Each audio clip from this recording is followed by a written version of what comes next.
guys, I'm Colleen with Awaken Catholic, and this is Awaken the Saint. Today we celebrate a powerhouse of a woman, Saint Adelaide of Burgundy.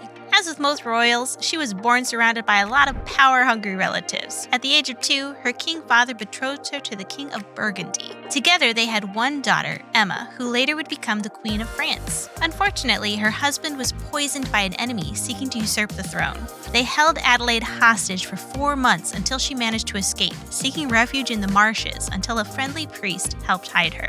Adelaide used her wit and political power to overcome her foes. While in hiding, she reached out to the German king Otto the Great and asked him to help her regain her rightful throne of Burgundy. I'm not sure if this is exactly how she imagined his assistance, but Otto marched in, declared himself king, married Adelaide, and together they reigned their 2 kingdoms as emperor and empress. They were even endorsed by the Pope at the time.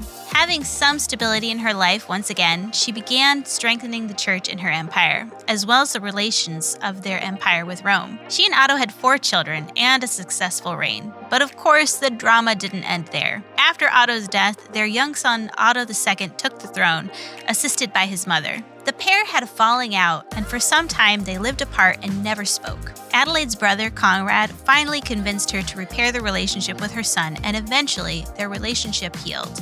I'm sure she was eternally grateful for this, because her son died shortly after. Adelaide helped her son's widow uphold the throne until Otto II's 3-year-old son came of age. After this, Adelaide retired from court life and spent her time building up the church with new monasteries, churches, and convents. We've all heard the story of the talents in the Bible. A master gives his servant some talents, a form of currency at the time. One servant buries it rather than investing and profiting his master's money. He squanders it by ignoring it in the ground. We have each been given an investment from God. How has God invested in you? Are you using your influence, wealth, and talents to grow this investment?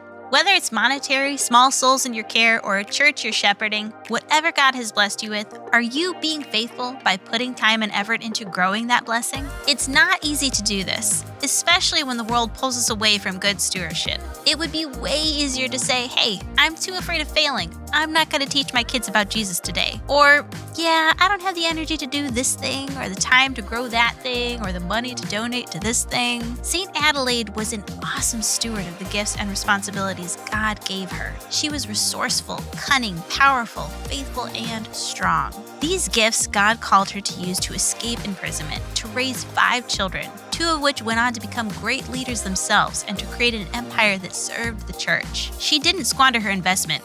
She augmented it tenfold. Take a moment today to think of how you can amplify the investments He's entrusted to you. Saint Adelaide of Burgundy, pray for us.